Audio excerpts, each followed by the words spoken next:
السلام علیکم ثاقب میڈیا کے پیارے ناظرین، ہم توقع رکھتے ہیں کہ آپ سب خیریت سے ہوں گے۔ محترم سامعین، رمضان المبارک بڑا بابرکت مہینہ ہے۔ اس کے آخری عشرے میں ایک رات ہے۔ اس رات کی عبادت ہزار مہینوں کی عبادت سے افضل ہے۔ حضرت ابو ہریرہ رضی اللہ عنہ رسول اللہ صلی اللہ علیہ وسلم سے روایت کرتے ہیں، من قام لیلۃ القدر ایمانا و احتسابا غفر له ما تقدم من ذنبہ۔ حضرت ابو ہریرہ رضی اللہ عنہ فرماتے ہیں کہ حضور صلی اللہ علیہ وسلم نے فرمایا، جو شخص ایمان کی حالت میں خلوصی نیت کے ساتھ لیلۃ القدر میں عبادت کرتا ہے، اللہ تعالیٰ اس کے گزشتہ گناہوں کو معاف کر دیتے ہیں۔ یہ روایت صحیح البخاری میں موجود ہے۔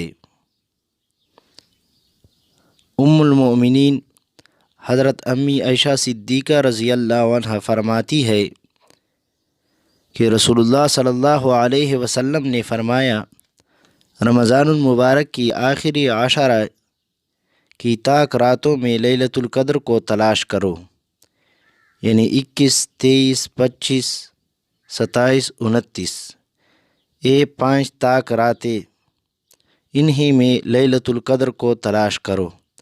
یہ روایت بھی صحیح البخاری کا ہے۔ لیلۃ القدر میں محنت کرنا، لیلۃ القدر کے لیے جاگنا حضور صلی اللہ علیہ وسلم کا مبارک عمل ہے۔ حضور صلی اللہ علیہ وسلم معصوم ہے، پوری انسانیت کا سردار ہے، اللہ تعالیٰ کے محبوب و مقرب بندے ہیں، اس کے باوجود تلاش فرما رہے ہیں۔ اس سے اندازہ فرمائے کہ ہمیں کس قدر توجہ کے ساتھ لیلۃ القدر کی رات کو حاصل کرنے کے لیے محنت کرنی چاہیے۔ شب قدر 5 راتوں میں گھومتی ہے۔ ایک 27 رمضان المبارک کی رات شب قدر نہیں، ہمارے پورے ملک میں 27 رمضان المبارک کی رات کو شب قدر کی رات کے طور پر منایا جاتا ہے، حالانکہ اس کو اللہ تعالیٰ نے خفیہ رکھا ہے۔ کبھی 23 میں، کبھی 25 میں، کبھی 27 میں، کبھی 29 میں ہوتی ہے۔ اس کو اللہ تعالیٰ نے متعین نہیں کیا ہے۔ حضور صلی اللہ علیہ وسلم تشریف لا رہے تھے، شب قدر تعین کے ساتھ بتانے کے لیے، لیکن 2 آدمی آپس میں لڑ رہے تھے، تو آپ صلی اللہ علیہ وسلم نے فرمایا کہ میں شب قدر بتانے کے لیے آیا تھا، لیکن اس کی لڑائی کی وجہ سے اللہ تعالیٰ نے ہمیں بلا دیا، لہٰذا اب تمہیں 5 راتوں میں تلاش کرو۔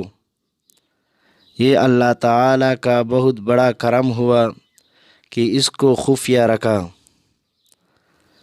اللہ تعالیٰ نے نبی کریم صلی اللہ علیہ وسلم کے طفیل 5 راتوں میں خفیہ رکھا۔ 5 راتیں جاگنے سے 4 راتوں کی ثواب اور مل گئی، اور ایک شب قدر کی مل گئی۔ دوسرا، اللہ تعالیٰ کی رحمت ہوئی کہ اس کو چھپا رکھا تاکہ اس کی ناقدری نہ ہو، لوگوں کو پتہ نہ ہو۔ پہلا عشرہ رمضان میں رحمت کا عشرہ ہوتا ہے، دوسرا عشرہ مغفرت کا، اور تیسرا جہنم سے آزادی کا۔ حدیث شریف سے یہ معلوم ہوتا ہے کہ یہ رمضان المبارک کے آخری عشرہ میں طاق راتوں میں تلاش کرو۔ اللہ تعالی ہم سب کو شب قدر کی نعمت سے نوازے۔ وما علینا الا البلاغ۔